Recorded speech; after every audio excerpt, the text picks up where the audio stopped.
start with going over some general introductions and housekeeping, and then we'll dive into the presentations. So just some logistics here. I've pressed record. This call is being recorded. Following these events, we post them on the ESRD NCC YouTube page. So if your colleagues are not able to attend today, you can always share the link with them. That will be shared out, as will the deck following this meeting. Everybody is muted for joining the call. We're going to use the chat feature today. So right now, we're just going to make sure that everybody has a handle on this. Please go to chat. Click everyone and drop in the city that you're calling in from, you're attending from, just to make sure we have everybody comfortable with that. And that is how you will provide questions or comments for our speakers as we move through the presentation. And we will post these again on the ESRD NCC website, and we'll share these out with the networks who can then share them with, there we go, thanks Candy, share them with folks in their network. So on the call today, we have dialysis and nursing home facility professionals, certainly the ESRD network staff. We have our CMS leadership, and patients and families are also invited to this call series. The objectives for today are to talk about some quality improvement tools in the dialysis care in the nursing home setting. We're going to talk about some processes that might reduce requiring blood transfusions, and then other commonly experienced barriers and potential solutions for treating this segment. So ways to spread best practices following today's LAN. We highly encourage you to be engaged, listen to what you're hearing today, engage with the speakers, ask your questions of the panelists, and then share back your feedback, your approaches, your experience using the chat. Ask our speakers questions. That's what they're there for. And then also, we want to make sure that you take the information, the knowledge that you're learning today and sharing that back at your facility. So we ask that you apply one concept from today or commit to sharing the learnings with your colleagues. And so we like to just kind of prime the pump here and give you some questions to run on as the speakers present. Just keep these in the back of your mind. And so really listen for aha concepts that you might hear today that you could introduce to your own team. We're going to talk about the change packages produced by the ESRD National Coordinating Center. Those are culled from the best practices from top providers and organizations in the country. So as I introduce those, think about how you might be able to use the change packages for QI in your facilities. And then, what other ways might your organization adapt or adopt this approach to sustain progress? Just keep those things in the back of your mind. We're going to do one more time here. A polling question in chat. So have you previously used best practices from the NCC change packages to work on your clinical outcomes? So go to everyone and then just pop in there. Have you used practices from the change packages at your facility level? And if you don't know what they are, I'll introduce them soon. Okay, please don't be shy about using chat. That's how we're going to interact today. And so I'll move forward here. The NCC has a change package for most of the topics covered in the statement of work, in our work, working with the ESRD networks and then with the facilities in their service areas. You can see there, this is a sampling of some of them. Home dialysis, experience of care, transplant, vaccinations, and we do have the nursing home one, which was just released in June, actually. So I will send the link and share the QR code to this later in our session, but please be sure to check that out. These are the top practices from top providers and organizations across the country. So without further ado. Sarah, this is Ashley. There's several members on my team that are on this call that are saying the chat feature is not working for them. Okay. So I just wanted to let you know that in case you weren't seeing responses there. Maybe there's something wrong with the feature. Sorry to interrupt. Okay, great. I will look at that momentarily, but while I do that, Ashley, if you would like to present, I pass the ball to you. Okay. My name is Ashley Dixon. I'm a quality improvement advisor with QSource ESRD Networks. Today we welcome Dr. Suresh Samson from Concerto Renal Services. Dr. Samson is part of the Network 10 Medical Review Board. Concerto serves patients throughout multiple states and ESRD networks, including both 10 and 12. Network staff from both 10 and 12 meet to review process improvements, review data, and assist with processes for improving patient outcomes on a routine basis. Dr. Samson is going to share some of Concerto's improvement strategies with case examples and outcomes. So with that, I will pass it over to Dr. Samson. All right. Thanks, Ashley. Do I share my screen to get the slides? Oh, you have it. All Yes, right. I will drive Dr. Samson. I was looking for a chat feature. Thank you. Okay. All right. So good afternoon, everyone. Thanks for the introduction, Ashley. So I'll quickly talk about a few things. I think, Ashley, you may be missing one slide before that. Is that right? No. Okay. So I'll talk about three things quickly. We'll talk about an introduction to SNF dialysis. We'll briefly talk about the advantages of SNF dialysis. And then we'll talk about some patient scenarios where we can learn from. We'll spend most of our time on those patient scenarios and how we can change the processes to get a better outcome on these patients. So yeah, we can go next slide.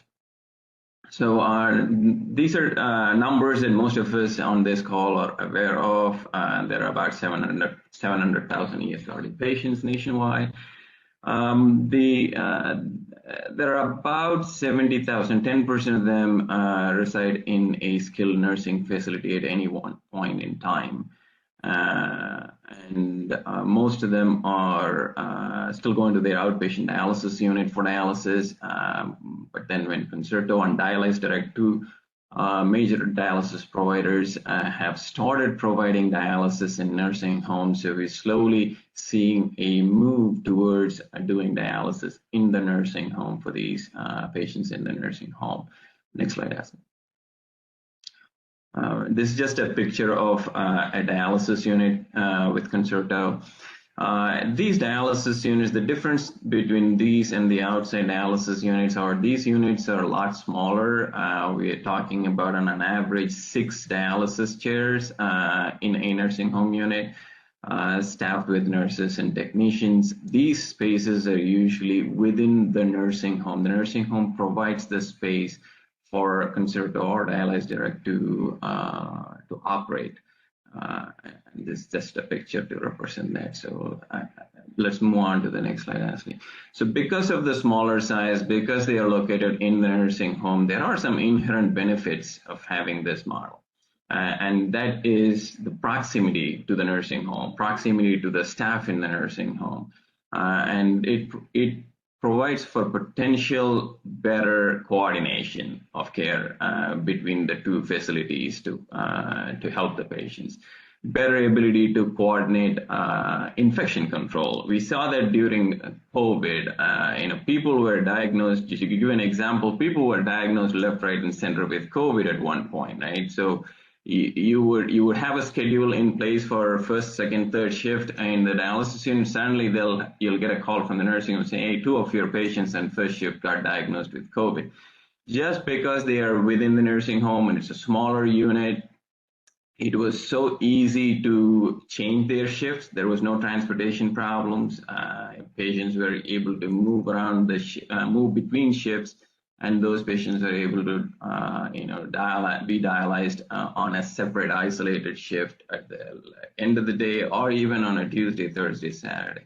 So it allows for, again, better coordination to provide infection control. Again, because these patients are in a nursing home, the nursing home has a better control over who goes to the emergency room, who needs to go to the emergency room. And then there can be a lot of other coordination between the nursing home and the dialysis provider in terms of attending copies between the two facilities. And then there are financial benefits to the nursing home. Just one of those big costs is eliminating those transportation costs associated with moving them to an outside dialysis unit. These are just few benefits to mention. Next slide, actually. As far as the patient is concerned, obviously, there's a core of why we're doing all these things, why we're all here, is how does the patient benefit from here? From this model is they have less time to spend on transportation. They spend more time in the nursing home going through physical therapy or occupational therapy, so they can get better, get out of the nursing home, back to their home.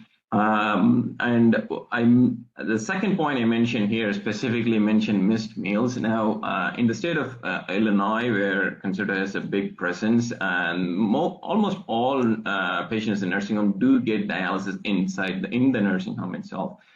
And now I'm starting to realize how many meals this patients would have missed when they go out. Like, to give an example, a patient who goes to a outside dialysis unit from a nursing home for a second shift, like around 9 or 9:30 in the morning, misses their breakfast. They have transportation picking up early, miss their breakfast, they get dialyzed, they come back. Their first meal of the day would be about 3 o'clock in the evening. It's no wonder, one, they are tired with dialysis, they haven't had a meal, they're hypoglycemic and hypotensive, they do not participate in any activities for the rest of the day. Very understandable. So those are simple things that make a huge difference for a patient who resides in a nursing home. And then obviously, less transportation means less chances of having infections, less chances of having falls. Those are some of the individual benefits for the patients. Ashley. So that was in brief about some potential benefits for patients, but there are challenges. If you think about it, there are three separate entities. You can go to the next slide, Ashley. There are three separate entities here who have to coordinate together. One is the nursing home, the other one is the dialysis provider, and the third is the physician. Three different places, everyone has to coordinate, get their communication together, and to benefit the patient. So there are challenges in there. So we're going to talk about three patients today. I'll talk two here. We'll go through what they went through and then how we address those, and then the third patient next. So first patient is a 77-year-old female with history of stroke, hypertension, heart failure, diabetes, and ESRD, which is usually your typical SNF patient getting admitted. So she gets admitted after her CBA for rehab, and over a six-week period, she has multiple hypotensive episodes during dialysis. And by the third week, her medications, all of her blood pressure medications were stopped, and by the nephrologist, and she still continues to experience those hypotensive episodes. And one of those, she did go to the hospital during one of those episodes. Patient two has a slightly different scenario. It's a 68-year-old female with diabetes, left below-knee amputation. She comes in after an admission for calciphylaxis to the hospital. And as many of us here know, that once you get calciphylaxis, or even before you get calciphylaxis, it's important to control calcium, their phosphorus, their PTs, their bone metabolism related parameters. And so those were the focus for the dialysis team. They did the very aggressive dialysis, dietary counseling, and she was at one point on almost 10 or 12 phosphorus binders without any significant improvement in her phosphorus levels. Next slide, Ashley. So we looked into these extreme cases as to why this happens periodically, and we understood a lot of things during that process. So they both suffered from the same problems. There was lots of people that this information or any changes have to go through. I just put that sequence of events that happens when something happens to the patient in the dialysis unit. This could be anything, hypotension or chest pain or anything, right? So once that even happens, the dialysis nurse has to call the nephrologist, and the nephrologist orders an intervention, and in this case, stop the blood pressure medication. Then it gets communicated to the dialysis by the dialysis RN to the SNF RN, And the SNF RN has to communicate with the primary care physician, and the primary care physician say, hey, I haven't seen the patient, just came last week, so I'm going to see her next week, let's make change. So the whole process, it could be done in 7 days, it takes 14 days, sometimes it never gets done at all. And also in the process, there are two electronic health records we're dealing with. One is the records on the dialysis side of the equation, the other one is the nursing home. They don't talk to each other either, so both have to be updated. Someone has to connect these two EMRs as well. And we figured that that wasn't happening at all as well. As we see in the next slide, we'll put implementations, processes in place to address those problems. You can go to the next slide, actually. So both these patients suffered because of that multi-layered communication that has to happen. And then when that first patient, we figured out that the nephrologist stopped those medications 3 weeks into the admission, but guess what? The patient was not on 2 of those 3 medications at all. They were on 2 different medications that we did not have on our EMR, and that tells you the problem there. And the second patient, the specific issue also was, yes, she was on 3 binders, but she was not getting those binders on time with the meals. She was getting it at random times. So obviously they were not working. So we looked at the processes. What are the things that we could improve, put in place that could avoid these situations? So we rolled out a few things. The first thing was that the communication between the RNs, which has to now happen with every dialysis treatment a patient goes in.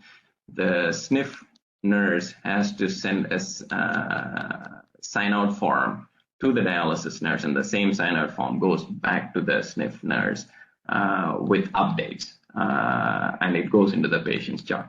So that is the first where the day-to-day communication happens. And then the SNF, the dialysis nurse also needs access to the electronic health records to the nursing home, which eliminates most of these problems as to the medication reconciliation part of things. So we requested all our dialysis nurses working in our dialysis units to have access to EMR. So they were all credentialed, they got access, they could access their EMR anytime a nephrologist wants to know what medications the patient is taking on the nursing home side of things and make changes. So that's like an instant med reconciliation that happens every single time that someone needs to look at a medication or make a change. There is a med reconciliation that happens there. And on top of that, nurses are supposed to do a monthly med reconciliation of the chart. And we incorporated that as in the copy as a monitoring tool as well to monitor the person, the med reconciliation that happens on a monthly basis. On top of that, we also encourage all our nephrologists who are credentialed, who have privileges with the nursing, with Concerto, to have privileges in the nursing home. Usually that has not been happening, and nephrologists don't have a way of looking at the medications for the patients or looking at other tests and labs that are done for those for the dialysis patient. They're usually coming in, seeing the patient in the dialysis unit and leaving the facility. So we encourage all of them to have credentialing the nephrologist. It provides another layer of backup to access information.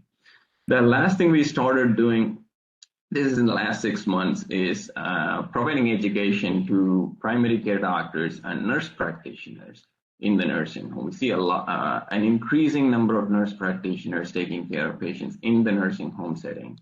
So we are focusing a lot more. We partner with a third party to provide the webinars, which I have presented. We have had nursing home medical directors present in those webinars, focusing on this coordination for dialysis care for those patients. So with all these processes that we put in place, we were able to create provide a safe dialysis for the patient, also provide a great coordination of care for the patient. And I should say with these changes we did, I had a lot of conversations, and my team had a lot of conversations with the ESRD Network 10 in Illinois, who've been very helpful in helping us getting these quality metrics done and the processes done, and helpful in coordinating it with certain nursing homes as well. Next slide, Ashley. So let's go to the next patient here. So here he's going to be, go back to the slide. So 85-year-old male with dementia, hypertension, sacral decubitus ulcer, comes to the SNF with a hemoglobin of 7.2. Over the next few months, he gets admitted to the hospital twice for blood transfusions. And I want to give you a little bit of a history specifically with Concerto here so you understand what the issues are. Since 2014 up till 2017 or 18, Concerto had a policy where we had a policy where it said, we will not be admitting patients to Concerto or to the nursing home if their hemoglobin is less than 8. Now, we did that because we realized that someone like him, like this gentleman, gets admitted with 7.2. It doesn't matter how much Epigen we give, his hemoglobin is going to drop for the next week or 2 or 3 until the Epigen can work. So this person is bound for a transfusion. It's going to be very hard to prevent. So we had that policy. But then there was a lot of back and forth, a lot of pushback, confusion from the hospital side of things, because which is understandable, because there is the national guidelines on transfusion does not recommend transfusion for anybody with a hemoglobin greater than 7. So we had the 7 to 8 gram hemoglobin where we want that to be better to avoid transfusion, but the hospital does not want to transfuse because that's not proven to be safe or helpful for patients. So we finally, at 2018, after multiple conversations with various different hospital providers, we changed it to 7, which seems to be the evidence base at that point. So that's how we got this patient. We can move to the next slide. So the challenges with this anemia part and the transfusion is as follows. There are patient factors, which we know, and it is important to mention about some characteristics of these patients, which most of us on this call understand and know, is that these patients are different than what we encounter in outside dialysis unit. These patients are older, these patients have more comorbidities, but more importantly, they have more acute problems than someone who's driving their car to the outside dialysis unit. So they have more, more non-healing ulcers, more chronic inflammation. Their nutritional status is poor, and these all affect how they respond to dialysis in general, but also specifically to ESAs and anemia. And we also have medication-related factors, which are the delay in response for the ESA. It takes a few weeks. It takes 3 to 4 weeks to see a response from the ESA. And because of their comorbid conditions, because of their chronic inflammatory state, many of them are hypo-responders for ESA, or many of them are non-responders for ESAs as well. And then the system-wide challenge, which is the coordination of care for these people to avoid transfusion. And at the end of the day, the goal is to get their hemoglobin at goal between 9 to 11 and avoid transfusions. So how did we go about the transfusion? How did we address this problem, or try to address this problem? Next slide, Ashley. So we created a few, looked at a lot of granular data, see where we could make changes. Some of the places where we could make changes were dosing the ESA, the Epigen or darbepoetin, as early as possible. So what usually happened before this was the patient comes into the nursing home. Let's say they come on a Friday after dialysis in the hospital. The Monday of next week is when the dialysis provider in the nursing home does their CBC and BMP. They send it out, get the results back on Wednesday. The next dose for the patient for the ESA goes on a week after they get admitted. That's the next Friday. So that's already we lost a week. and the chances are that patient's hemoglobin is down to less than 7, they're going for a transfusion the week after. So we wanted to use the records we get from the hospital to make decisions based on those records. So we allowed our anemia managers and regional managers to use that hemoglobin on record from the hospital to dose the Epigen on the first dialysis session. So all patients are supposed to get Epigen on the first dialysis session. That's number one. The second is minimizing the blood draws, and this is where coordination with the nursing home and educating the nursing home is helpful. As long as we don't draw one set of labs when the patient comes in, draws one set of labs when the patient gets into the dialysis unit, and then do it on a every other week basis, that's a lot of blood draws. And then in between, you get a lot more for cultures and other things. So we have minimized blood draws. If dialysis unit needs blood draw, most of our nurses will call the nursing home and ask them to do the draw with their next set of blood sample, unless it's an urgent sample. So we at dialysis have minimized our blood draws, and we're going to rely on the nursing home's blood draws to get our information as well.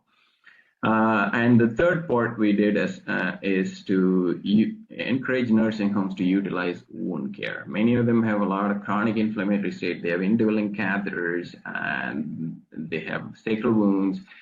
We utilize poor dentition. We utilize them to help with, we utilize wound care to help with treat the wounds, get the wounds healed, that provides less of an inflammatory state for the patient.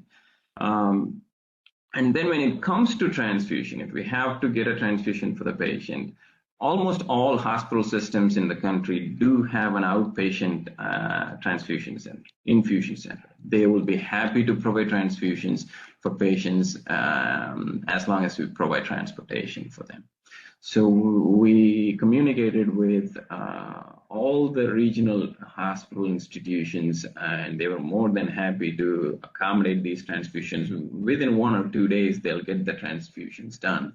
And obviously, this is a coordination of care at that point between the nephrologist taking care of the patient, the primary care doctor taking care of the patient in the nursing home to decide if the patient can wait for a day or two to get the transfusions. And most of the situations, if it's not a patient who's bleeding actively, that patient can wait and get the transfusion within the next 2 days. And then the last part of the system-wide change we made is to have regional managers from Concerto, from the dialysis provider, attend the QAPI for the nursing home, or vice versa. We encourage that communication between the two facilities. So sometimes a social worker from the nursing home attends the QAPI for the dialysis unit, so vice versa. But our regional managers will always attend the SNF QAPI every month. And there is a list of things they usually discuss. The list of things, to give an example, includes a number of hospital admissions that happen for dialysis patients specifically, number of transfusions, number of infections, and then any transportation issues between their room to the dialysis unit. Are they being left on the hallway for 2 hours so they miss their lunch and things like that. So those things are addressed during that meeting, where it takes about 10 minutes, and the regional manager presents the data as to what the admissions are, what the numbers are, and then they discuss, and it goes into our QAPI record as well. And these things have helped reduce transfusions, and in that way also reduce hospital admissions for these transfusions. And I want to give a little bit of it's still a challenge. And the reason I say that is some the internal data from Concerto. When we have patients whose hemoglobin is less than 8, when we admit them, we still track that data, see whether we made the policy change correctly a few years ago, admitting patients with hemoglobin less than 7. Patients with hemoglobin less than 7 have a 35 to 40% chance of getting readmitted to the hospital within 30 days. That's our data. And when I look at why they get readmitted, is it just the transfusion that admits them? That's surprisingly not the case. 10% of them get admitted for transfusion because we're utilizing the outpatient infusion center. So the rest of the 90% are getting admitted for various different reasons. Most of them are wound care related, infection related. So that tells us it's not anemia transfusion problem alone. It is a wider problem than that. And addressing the patient on the whole is a lot of challenge. And the reason I think it is a huge challenge is because we still don't understand who these patients are and what's important to them, how best to treat them. I go to the next slide, Ashley, and I'll talk about that briefly next slide. So we're not seeing the next slide, Ashley. I'm going to go back and do it again and see if we get some. Okay. If we don't have the slide, that's fine. I'll explain what I had on that slide. I just had 3 things on that slide. One is quality of care to benefit the system, which is the avoiding transportation, reducing the healthcare costs for that patient, for dialyzing that patient, preventing admissions, preventing readmissions. Those fall under the quality of to benefit the system.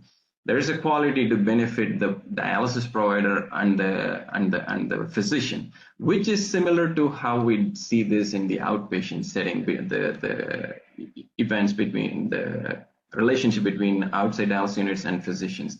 That does not change much with the nursing home setting. The third part is quality of care to benefit the patient.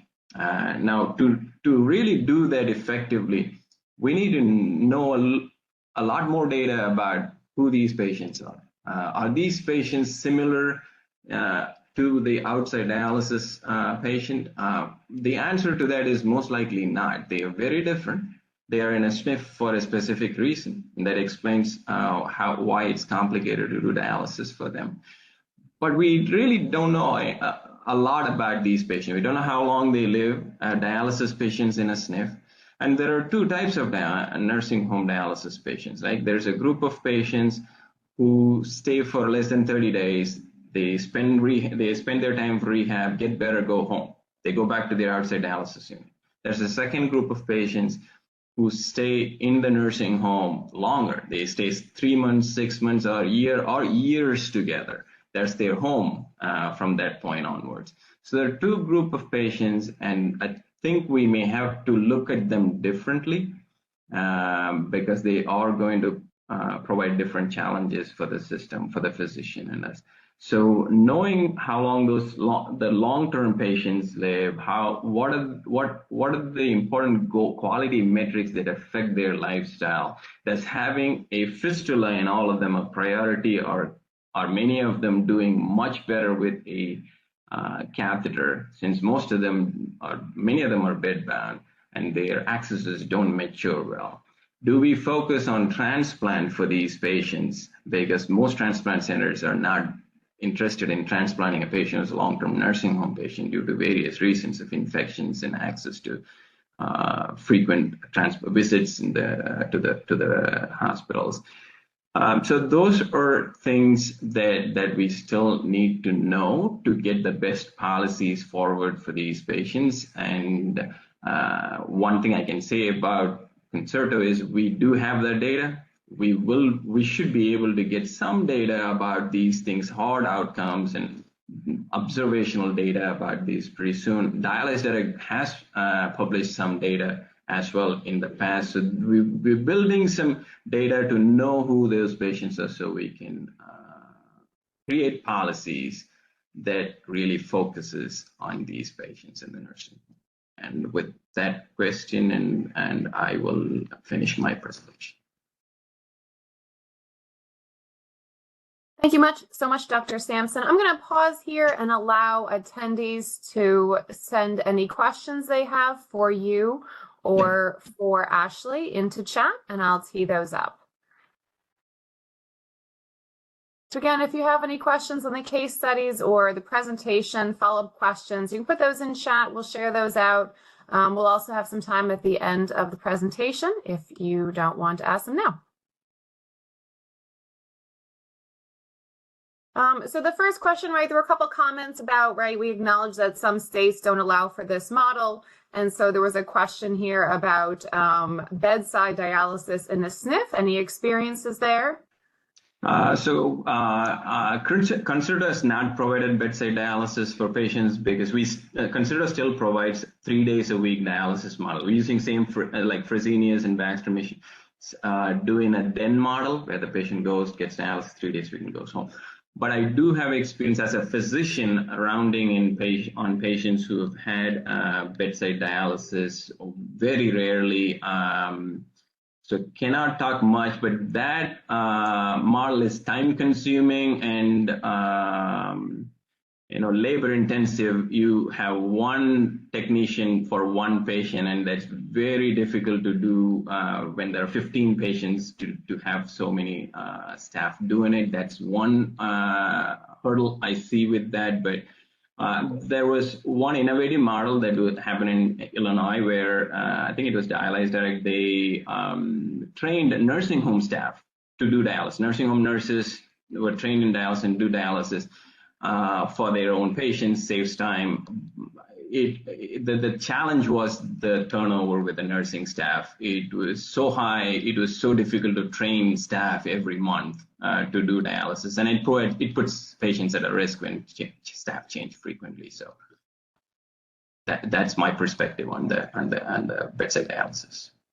Great, thank you. And just a few kudos there for linking this to the QAPI and a comment there that might have helped with another SNF dialysis grievance. And again, just some thank yous there. So we'll move forward to the next presentation from Candace Kohls. Candy, the floor is yours. I'm here. Hi, everyone. Thank you, Dr. Samson, for that great presentation. I am here today to talk about one of our dialysis providers, who is one of the 2 larger providers we have that provide HHD services in the skilled nursing home setting. They would have liked to have been here today. They were very excited about presenting, but unfortunately they couldn't be here. But they did give me permission to talk a little bit about their participation in they're a part of our cohort for our quality improvement project this year. And we are in our first month of a PDSA cycle. And so we're going to talk a little bit about that on their behalf. This provider has about 7 skilled nursing home locations in the Midwest Kidney Network in Michigan. Approximately, and this is very approximately 50 to 70 patients. They are participating in the Vulnerable Population Project for patients who dialyze in the skilled nursing home setting. And in this discussion, we'll look at the PDSA cycle that the network has provided for quality improvement initiatives. If you could go to the next slide. Just a little bit about Midwest Kidney Network. For those of you that are not familiar with us, we do cover both of the Dakotas, Minnesota, Wisconsin, and Michigan. We have about 542 dialysis centers, 20 transplant centers, and approximately 51,000 dialysis and transplant patients.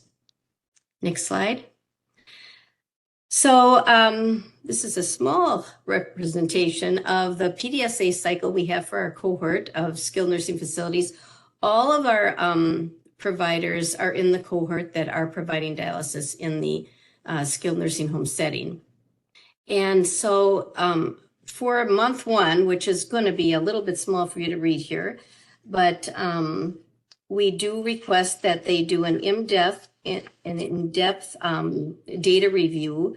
And so Heritage did a comprehensive data review looking at infections specifically this first month and did review in their QAPI meeting. This provider does have a centralized QI team, which does include their home hemo RNs from the 7 facilities, the QI manager, the director of patient care, and the CEO. So they did a deep dive into their numbers, and they found that they had a higher value overall than the network does as a whole, and are tracking their infections, noting that in May, starting in May for this PDSA cycle, had 2 site infections for CVC catheters, no bloodstream infections. However, their root cause analysis showed that they noticed they had higher symptoms of infections on Mondays, as well as after bath and shower days. Secondly, status post-hospitalization, and for any one patient that was noted to have a groin catheter or was confused and might be working with their dressings or removing their dressings throughout, the weekend or when they weren't in the dialysis setting. Next slide, please. So the first step in the PDSA cycle for month 1 was, of course, like I just said, review the data and see what your root cause analysis, and then do some brainstorming on what are some positive drivers for implementation that you can do.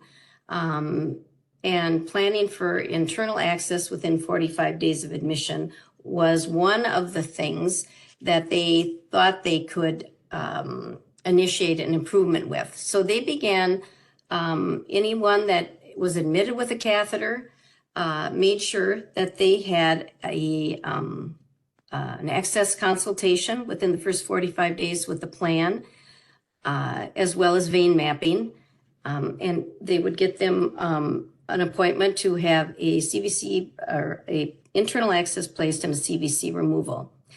They also looked at the need for skilled nursing home staff education on site care. So they did develop a central venous catheter education for nursing home staff. They made sure that it was incorporated into the skilled nursing facility order set. And they did say that if things aren't in the skilled nursing home order set, they are not getting done. So they want to make sure that any orders their nephrologist writes or that is policy and protocol for the dialysis facility is included on the nursing home side in the electronic medical record, as well as their order set. They also did person-to-person education.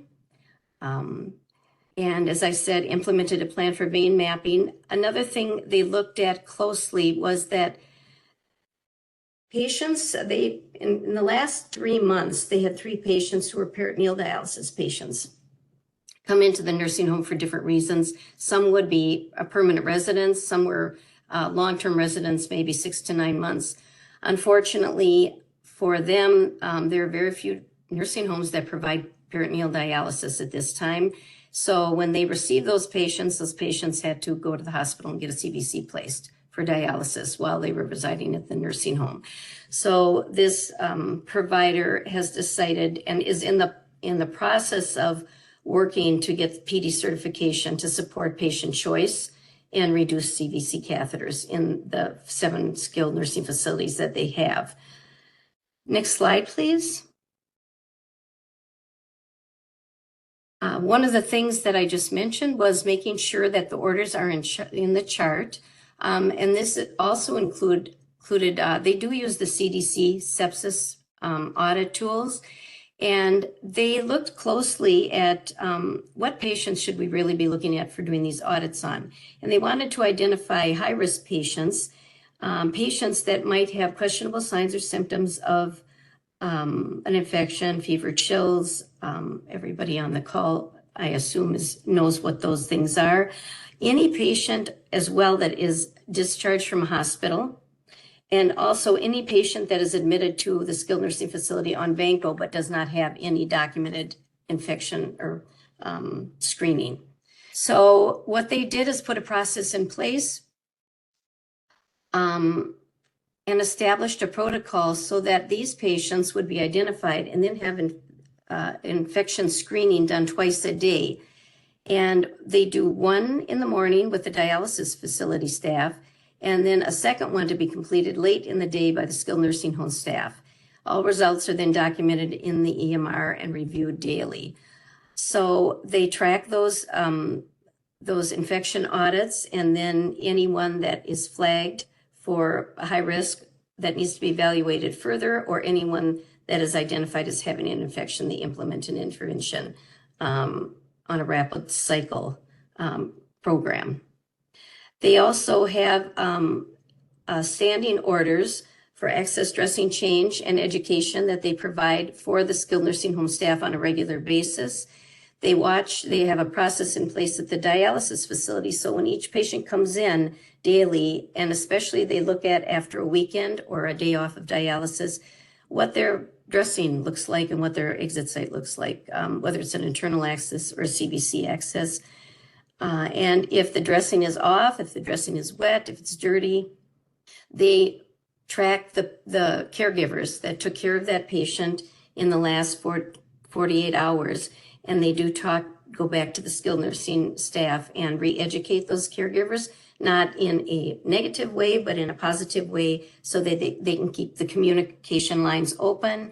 And this is especially helpful if they have a lot of staff turnover, to make sure that they're getting education to everyone that needs it. They also talk with family members about dressing changes and the importance of keeping the dressings intact, and that family members should be aware of the policies and procedures around this, and to notify the skilled nursing home staff or the dialysis staff if they notice that the dressings are not intact or any other issues if they're moist. They also do hand washing audits randomly and surprisingly with both the skilled nursing home staff and the dialysis staff. If you move to the next slide, please. This is small, and I apologize for this, but this is their dialysis catheter, venous catheter, site care directive. And it talks a little bit about, I don't know, can you make that any bigger, Sarah, or not? I don't know if you can.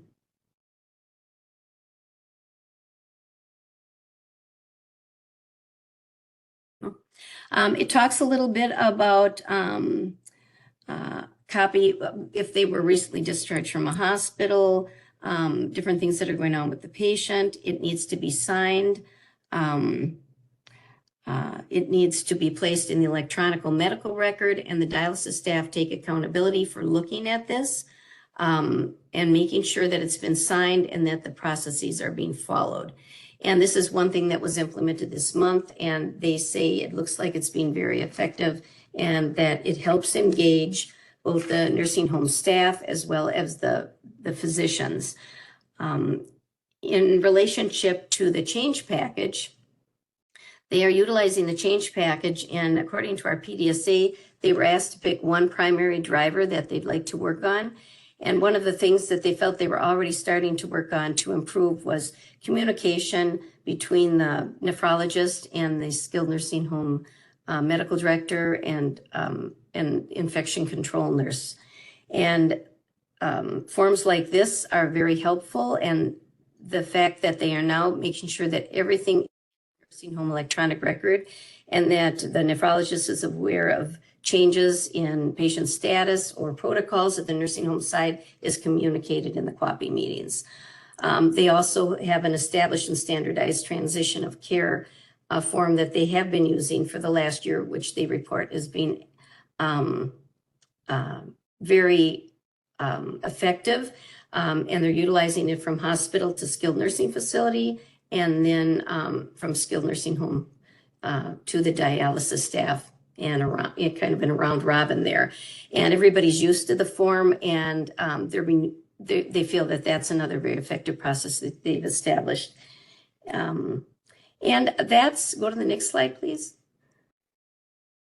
The last thing I just wanted to comment on was, as the network goes, one of the things we are going to be doing, and Heritage as well as some of our other providers, hopefully all our other providers, we're meeting with ICAR in Michigan in July, and we're going to coordinate a Midwest Kidney Network Michigan ICAR presentation on sepsis reduction, and that will be a resource for this particular group of providers.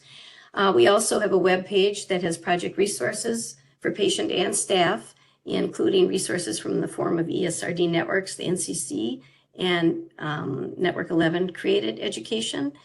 And our participants in our cohort, which is, again, all the skilled nursing, all the providers that provide dialysis in the skilled nursing facility setting, will be participating in the Superior Health Reducing Sepsis Quality Improvement Sprint, which will be the foundation for the next 4-month sprint cycle as we move towards the end of the year. And that's all I have. So if you have any questions.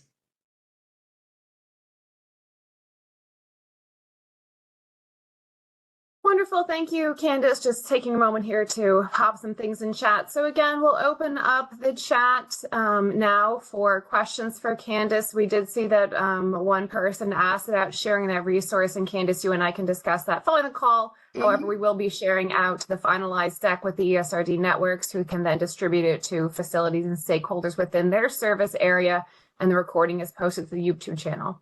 So should you have any questions or comments, feedback now for any of our presenters, please take the opportunity to put that in chat now.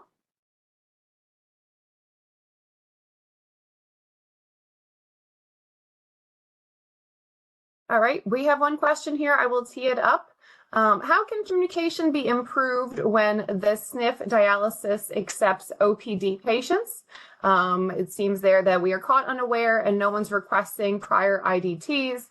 We are holding chair time, thinking the patient will return to OPD.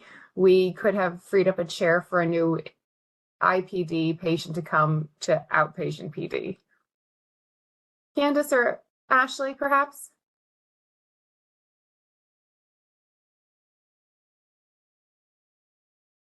So the question is, how can an outpatient dialysis unit have better communication with the HHD provider in the skilled nursing home DIN about when the patient may or may not return? I believe so, and I think that we're using IPD as inpatient peritoneal dialysis and OPD as outpatient peritoneal dialysis. No, we never know you took them. So maybe just there, some broad strokes on how to improve communication between the SNF and a dialysis unit when a patient, inpatient dialysis, meaning like acute dialysis, Kathy?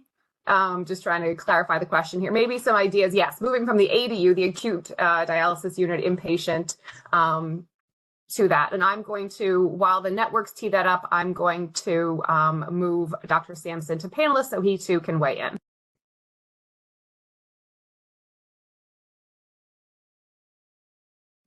Just some best practices there around patients being accepted to a SNF.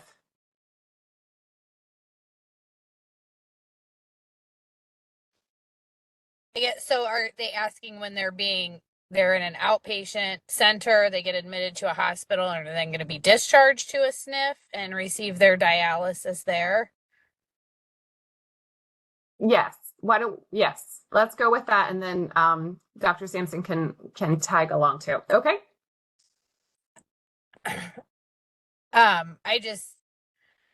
think speaking from a clinical standpoint, that's kind of key follow-up with the hospital discharge. Dr. Samson could probably speak better as far as to what the process is when they arrive to the SNF, if there is communication from the SNF back to the dialysis center, maybe. So thanks for the question. That's a great question. So, when Concerto as a dialysis provider in SNF gets the admission records, that means that the patient has already been admitted to the SNF or approved for admission by the SNF. So then we evaluate the record, make sure we have the hepatitis panel, we have the dialysis records, the ESRD status documented and all those, and then send the approval back to the SNF within a couple of hours, and the SNF sends the message to the hospital and they get admitted. Once the patient gets admitted to the SNF, the decision about how long they stay there, when they get discharged from the SNF, is entirely dependent on the evaluation the SNF does within the first, couple of days or 3 days with physical therapy, or whatever their specific reason why they are there. And we are at the mercy of the SNF to let us know when they decide on a discharge date. And that's usually a week before they are discharged. That's when the decision is made and conveyed to us. So once that happens, our social worker and the nursing home social worker will initiate the discharge process, which usually means a referral back to their outpatient dialysis unit, and conveying and telling them, hey, this patient is coming back within a week or so, and sending the signed 2728 from our side to the outpatient dialysis unit. So from a Concerto dialysis provider perspective, we will not know until a week before the patient is going to be discharged as to when they're discharged. Does that answer the kind of intricacies involved there? Yes, I think part of the question there, and we're just getting this, these clarifications and nuances, is that it seems like the hospital case manager or the discharge manager perhaps doesn't understand if the patient will be receiving dialysis on site at the ECF or the SNF or whatever, or if they're going to be transporting back and forth between, right, the dialysis center and the nursing home. So maybe a communication there for that discharge, what the plan is and how to better communicate that plan. I see what you're saying. So right now I don't think that communication happens from the nursing home case management team to the dialysis provider. Actually, that's a good question. We could try and educate, see if, and that's an important piece of communication that needs to happen.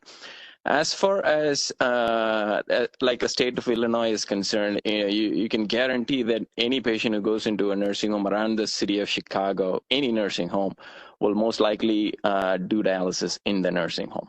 It's very rare in Chicago, around Chicago, to see a patient go from a nursing home to an outpatient dialysis unit. Very rare. But in states where we do not have a large presence, then that's still an option, and that they will go to the outpatient dialysis unit. And the case manager from the hospital could inform the dialysis unit, but I think thinking about it just now, the Concerto dialysis could also let the outpatient units know when we do our first dialysis on a patient. That's something we have not done so far. We inform them when they're ready for discharge, but I understand this may be another way of communicating effectively and coordinating care. Thanks for that question. So I'll try and put that into practice somehow. Great, thank you. Thank you to all panelists. We have 3 minutes left. I'm going to move to the close. I want to make sure we have time to review the change package resource. There is a contact information for our panelists. And so then, now that you've heard this presentation, what is the likelihood that you will use ideas from the change packages in your practice? And while you do that, I'm going to put this link up so that you can see the QR code for the Dialysis Care in Nursing Home change package right there. So if you haven't used the QR code, just put your phone to that on the camera setting, and you'll be able to click right there to that link to access the package. And then also there is the link. And of course, this will be shared out following the call if you haven't seen it so far. So we do ask that you give us a like or a follow on social medias and our website to stay abreast with the resources we create and the webinars that we hold. And again, this deck and presentation will be shared out in just a few days following the meeting, giving us some time to tidy it up. So thank you for everyone coming today and expressing your feedback and your comments and sharing and engaging this time with us to improve the quality of care that we provide to patients in dialysis in nursing homes. So thank you so much. There will be a post-call survey. So when you close this window, please take that. We do take your feedback very seriously to iterate and improve these calls. So when you complete that post-call survey, please do so. And until the next LAN, have a great day and take care.